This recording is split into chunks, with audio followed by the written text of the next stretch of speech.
నాయకుడు వైఎస్ జగన్మోహన్ రెడ్డి గారు.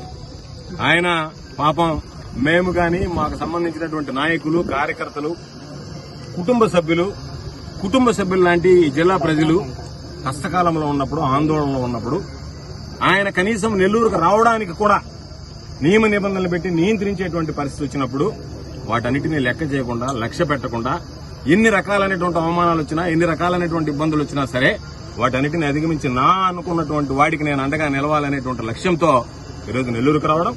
నాతో పాటు ఎన్నడూ జరగలేదు ఒక మాజీ మంత్రి ఇంటి మీద దాడి. ఇది దౌర్భాగ్యకరమైనటువంటి విషయం. అన్ని విషయాలు కూడా రాబోయే రోజుల్లో మాట్లాడదాం. ప్రసన్న ఇంటి మీద దాడి చేసి మరలా ఆయన మీదనే కేసు పెట్టి ఆయనకు సంబంధించినటువంటి వ్యక్తులు కూడా ఈరోజు జైలు పాలు చేయడం జరిగింది. కాబట్టి ఇవన్నీ వింత పోకడలు, విపరీతమైనటువంటి ఆలోచనలతో వచ్చేటువంటివి. కాబట్టి మరలా చెప్తున్నాం, ఈ జైళ్లు, ఈ కేసులు, ఈ అరెస్టులు ఇవేవి కూడా మా లక్ష్య సాధనలో మేము అనుకున్నటువంటి దారిలో వెళ్లేటువంటి దాంట్లో ఎక్కడా మాకు అడ్డంకులు కావు. తాత్కాలికంగా ఈరోజు ఒక 90 రోజులు 86 రోజులు జైల్లో ఉన్నామంటే రెండే విషయాలు: ఈ ప్రభుత్వం అనుసరిస్తున్నటువంటి ప్రజా వ్యతిరేక విధానాలు, చంద్రబాబు నాయుడు చేసినటువంటి మోసాలు, చంద్రబాబు నాయుడు చేస్తున్నటువంటి కుట్రలు, వీటి మీద ప్రజల్లోకి తీసుకువెళ్లడానికి మాకు తాత్కాలికంగా వాయిదా వేసుకోవడం జరిగింది. ఎందుకంటే అందుబాటులో లేము కాబట్టి. సోమిరెడ్డి కొడుకు సర్వేపల్లి నియోజకవర్గంలో దోపిడీకి అడ్డుకట్ట లేకుండా పోయింది.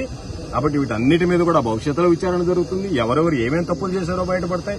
ప్రజలకు సంబంధించినటువంటిది ఎవరు తిన్నా సరే కక్కించాల్సిందే.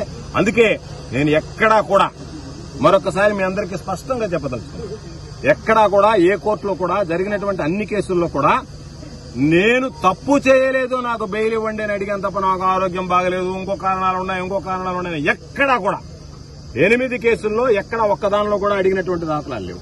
కాబట్టి వీటన్నిటినీ దృష్టిలో పెట్టుకుని తప్పనిసరిగా రాబోయేటువంటి రోజుల్లో వైఎస్ఆర్ కాంగ్రెస్ పార్టీ బలోపేతం కోసం, ప్రభుత్వం అనుసరిస్తున్నటువంటి ప్రజా వ్యతిరేక విధానాలను ఎండగట్టడం కోసం, ఏదైతే గతంలో కూటమి ప్రభుత్వం మీద మేమైతే ఏదైతే విమర్శలు చేశామో, వాస్తవాల గురించి మాట్లాడామో, ప్రజలకు జరుగుతున్నటువంటి అన్యాయాల గురించి మాట్లాడామో వాటిని కొనసాగిస్తాం.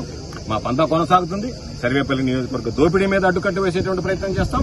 కాబట్టి ఎక్కడా కూడా అలుపెరగనటువంటి పోరాటం చేస్తాం తప్ప ఏదో కేసులు పెడితే మరలా భయపడి గమ్మైపోతాయేమో, మరలా కొత్త కేసులు పెడతారేమో అనేటువంటి ఆలోచన లేదు. నేను అనుకున్నా నిన్న నాది వాయిదా పడింది అంటే బహుశా మరలా కొత్త కేసు ఏదన్నా సృష్టించడానికి మరలా ఏదన్నా ప్రయత్నం జరిగిందేమో, అందులో భాగంగా బెయిల్ వచ్చింది కాబట్టి మరలా ఏదన్నా ఒక ఎఫ్ఐఆర్ కట్టి పొద్దున్న పీటీ వారెంట్ ఎత్తుకుని వస్తారేమో అని చెప్పి అధికారులు వచ్చి సార్ మీరు విడుదలయ్యారన్నంత వరకు నేను రెడీ కూడా కాలేదు, గమ్ముగా కూర్చొని ఏమైనా కేసు వచ్చిందేమో చూద్దామని చెప్పారు.